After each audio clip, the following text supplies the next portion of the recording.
ಕರ್ನಾಟಕ ರಾಜ್ಯದಲ್ಲಿ ಕೆಲವರು ತಂದೆಯರೆಲ್ಲ ಇಲ್ಲಿ ಉಳ್ಕೋತಾರೆ, ಮಕ್ಕಳೆಲ್ಲ ಅಲ್ಲಿ ಹೋಗ್ತಾರೆ, ಮಕ್ಕಳು ಅಲ್ಲಿರ್ತಾರೆ, ತಂದೆಯರು ಇಲ್ಲಿರ್ತಾರೆ. ಏನೋ ಒಂದು ಆಗತ್ತೆ. ಇವಾಗ ಮಹದೇವಪ್ಪ ಕೇಸಲ್ಲೂ ಹೌದು, ಸತೀಶ್ ಜಾರಕಿಹೊಳಿ ಕೇಸಲ್ಲೂ ಹೌದು, ಹೆಂಡತಿ ಡೆಲ್ಲಿಗೆ ಹೋಗ್ತಾರೆ, ಗಂಡ ಇಲ್ಲೇ ಇರ್ತಾರೆ, ದಾವಣಗೆರೆ ಕೇಸಲ್ಲೂ ಹೌದು.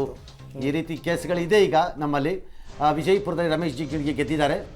ಓಕೆ, ಅದೊಂದು ಸ್ವಲ್ಪ ತಡವಾಗಿತ್ತು, ಅದು ರಿಸಲ್ಟ್ ಲೀಡ್ ಅಲ್ಲ ಅದು.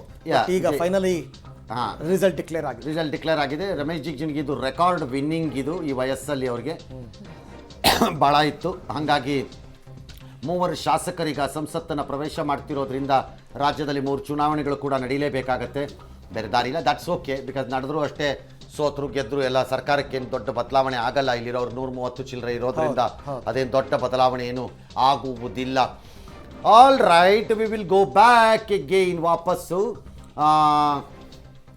ಎಲ್ಲ ನಂಬರ್ಸ್ ತುಂಬಾ ಏನು ವೇರಿಯೇಷನ್ಸ್ ಈಗಲೂ ಕಾಣಿಸ್ತಾ ಇಲ್ಲ. ತುಂಬ ಏನು ಕಾಣಿಸ್ತಾ ಇಲ್ಲ. 300 223 ಅಂತಿದ್ದಾರೆ.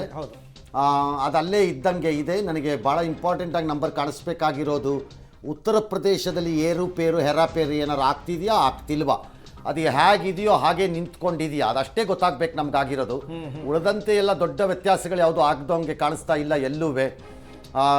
ಲೆಟಸ್ಸಿ ಅದು ಏನಾಗತ್ತೆ ಅಂತ ನೋಡೋಣ ಆಮೇಲೆ ಬಂದಾಗ. ಬಟ್ ಈಗಷ್ಟೇ ಬಂದಿರೋ ಮಾಹಿತಿಗಳ ಪ್ರಕಾರ ಈ ಕಡೆ ನರೇಂದ್ರ ಮೋದಿ ಅವರೇ TDPಯಲ್ಲಿ ಚಂದ್ರಬಾಬು ನಾಯ್ಡುಗೆ ದೂರವಾಣಿ ಮಾಡ್ತಾ ಇದ್ದಾರೆ. ಮಾಡಿ ಕಂಗ್ರ್ಯಾಚುಲೇಟ್ ಮಾಡಿ, thank you, sorry, good well, best of luck ಅಂತೆಲ್ಲ ಹೇಳ್ತಾ ಇದ್ದಾರೆ. ಅತ್ತ JDUನ